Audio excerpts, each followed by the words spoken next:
So now I wanted to just show you a quick example, first on slides and then um, actually in the software, the home cell software, of a simple outcome, perhaps one of the most simple health outcomes that we've been trying to measure. In this example, we're trying to measure adult blood pressure control among primary care patients. And the way we model these outcomes is taken primarily from the physician quality reporting indices, the PQRI measures. Um, and what we first do is try to describe as carefully as possible which patients should be included, next what patients should be excluded, then among those included patients, what would the numerator definition actually be? And then typically the denominator patient would be the denominator definition would be the included patients. And then what type of result do we want the outcome to be represented as? Typically it's either a count or a percentage or an average. And then finally, what are the nuanced sub-conditions that we need to be able to model for? So in this example, we would say include all patients with at least one primary care visit during the reference interval. And for this outcome, we're going to be doing it by year. Be sure that the age at the time of that visit was greater than or equal to 18 years old. And then make sure, actually greater than 18 years old, make sure they have at least one blood pressure during each reference interval. And then make sure they also have a diagnosis of essential hypertension.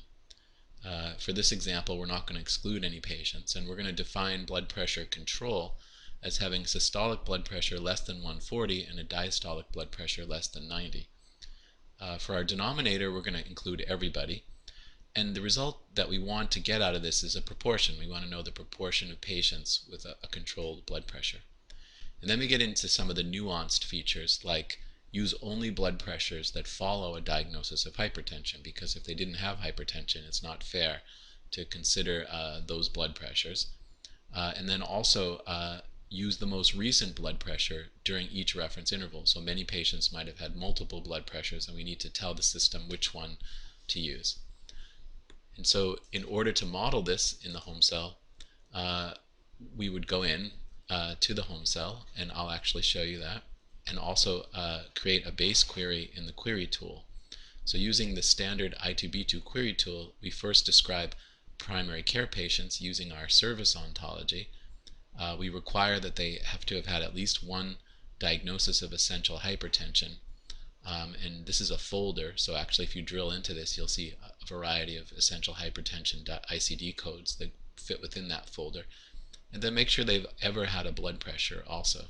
So this is a base query of about 63,000 patients. Not all of them are going to end up in our query, but we know that everybody that we're going to need is going to be in this query, and this is much smaller than 1.4 million, so it'll make our queries more efficient. Before we actually build our home cell query, we also build our strata populations, and in this example, we're going to be interested in gender differences in blood pressure control, race differences in blood pressure control, race-gender combination differences in blood pressure control, and then ultimately the place where you live and whether the neighborhood that you live in is associated with a difference in blood pressure control. So we create these as I2B2 queries, kind of like I just showed you, and store them as reference strata that we can use to stratify our outcome.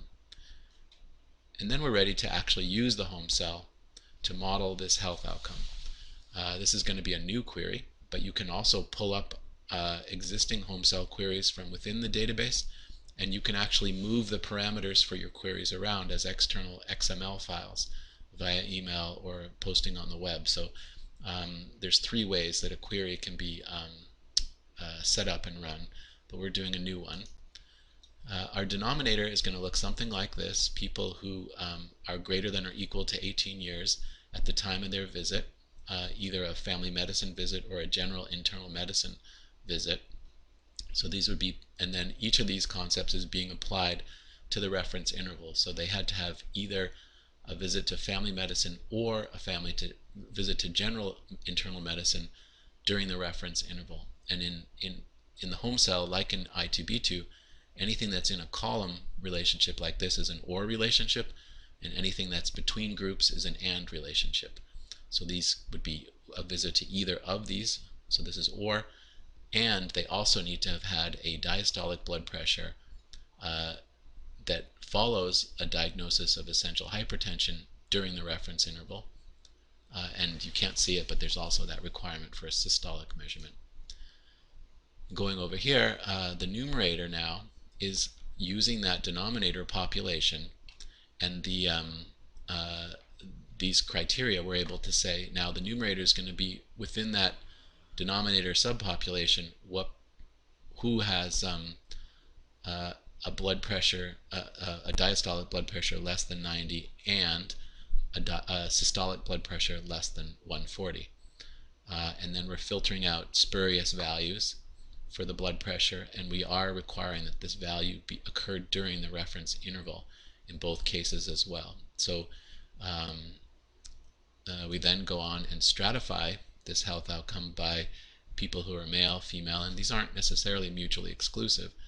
The insurance that they have, the races that they are, and then combinations of gender and race as well. And the way we did this was just by adding strata and dragging and dropping these strata over. And similarly, the way we added those other facts was by dragging and dropping them over too. We then say that we want our outcome to be a percent. We define an interval, and then we define an interval type. So this is going to be a blood pressure control by year outcome assessment.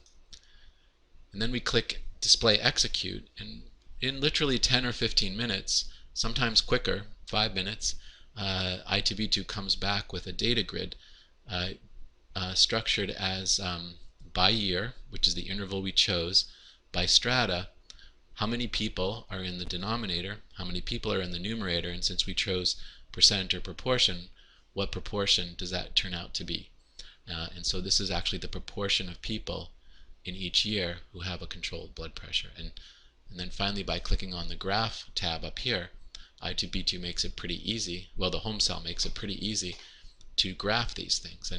And this is at the heart of disparities and equity evaluations, is where we actually look at the gap between these lines to see how the health outcomes differ in different subgroups. And you can pretty easily see here that there's literally an 11-point difference between the best controlled group and the worst controlled group, and that overall still there's a large number of people who aren't having a controlled blood pressure within this query. This group is quite variable because it has a very small number. So that, in essence, is how we can do a simple health outcome query with using the home cell. With a bit more work, we can actually model that same outcome by census tract.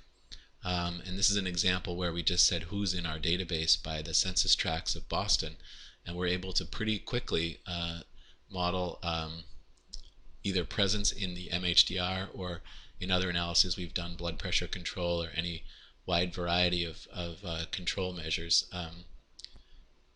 by making a different strata for each, a strata that is the fact that a person lived in a particular census tract during a particular point in time. And so these are people who lived in each of these census tracts during 2008 to 2011 and had at least one visit to any MHDR clinical setting. So just before I do a quick demo, I'm going to do a word of caution that there are a very large number of opportunities for what we call epidemiologic malpractice, which is the misinterpretation of data by modeling in a inconsistent way. And electronic health data is a lot like Swiss cheese, in my opinion. There's a lot of cheese, but there's also a lot of holes. And while the software may be easy to use, there's plenty more things that need to be considered or evaluated when trying to do health outcome measurements within electronic health data. That being said, we think this is a very powerful tool, and particularly as researchers become more comfortable with the limitations but also the opportunities of this data, that we can begin to think in new ways about using this data and managing the data, but that it's going to take a little bit of work, and researchers are going to have to begin to think a little differently, perhaps, than they have in the past.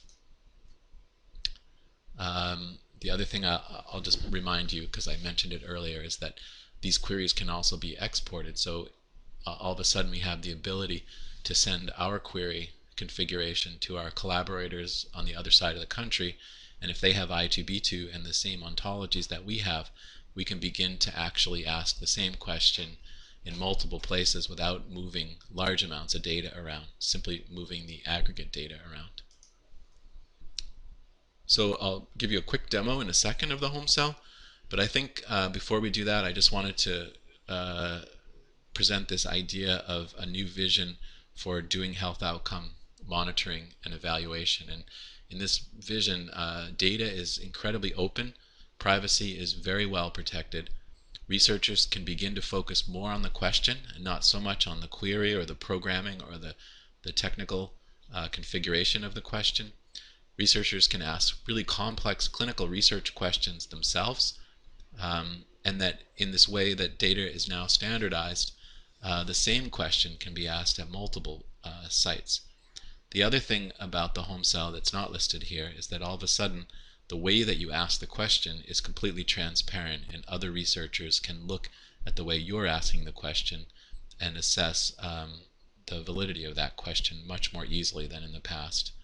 And finally, we hope that we can support this translational idea that if researchers can ask 10 questions quickly, they're going to much more quickly come to one great question that could lead to translational breakthroughs.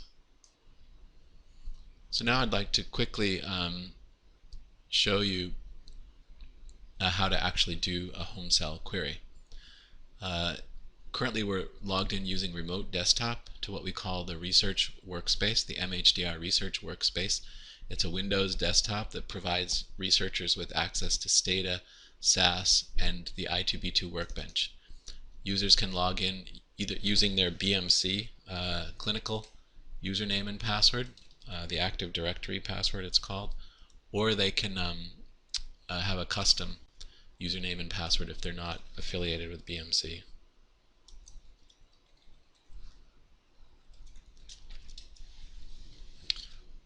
Once you log in, you'll be presented with the I2B2 workbench, which is different than the web client that I showed you in the other demonstration, but still which allows us to actually use the home cell. This is the query tool software that I showed you in the presentation, where you could model your base query and all your strata queries. And then to use the home cell, you could either start with a new one, or what I'm going to be doing is pulling in a previous query that I've used as a demonstration. So you can store your queries under your folder, and then you can actually share them as well. So this is an existing home cell query that can be dropped in here. And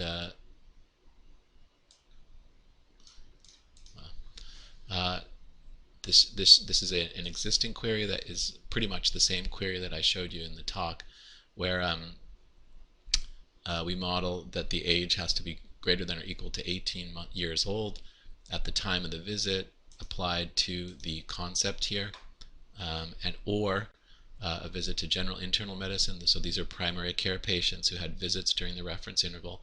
They have to have had a diastolic blood pressure that follows a diagnosis of essential hypertension by at least 1 day, and that diastolic pressure also has to have occurred during the reference interval, and they have to have had a systolic blood pressure during the reference interval. And in this particular query, we're trying to exclude patients with diabetes. I didn't show that earlier in the talk, but it's possible to create some constraints that are exclusionary constraints. And in this one, we're excluding patients with diabetes to look at non-diabetic patients. So again, the initial query is dropped up here. These are patients who have ever had a primary care patient visit, who have ever had a diagnosis of essential hypertension, and who have ever had a blood pressure, and that's around 64,000 people. And then within that group, and this is just to promote efficiency in the query, Within that group, we're saying our denominator are going to be these patients, and our numerator is going to be patients with a diastolic blood pressure also that follows the first diagnosis of essential hypertension by at least where the value is less than 90 and the systolic blood pressure is less than 140, and that value has to also have occurred during the reference interval, and we only want to include values that are reasonable values that aren't data entry errors and things like that. And the way that we pulled over these diastolic measures was by going to our vitals ontology, going to blood pressure, and simply pulling over diastolic and entering that there. So you can search through here. You can also find terms by typing in words here, and it will actually search through the ontologies and find that same concept if you can't find it by searching through names. Sometimes it can take a little while. And you'll also see that various diagnoses are mixed in, so the concepts can be mixed and matched, and you have to look around to figure out what's going on. Finally, what we do is define our strata. So these are actually selected from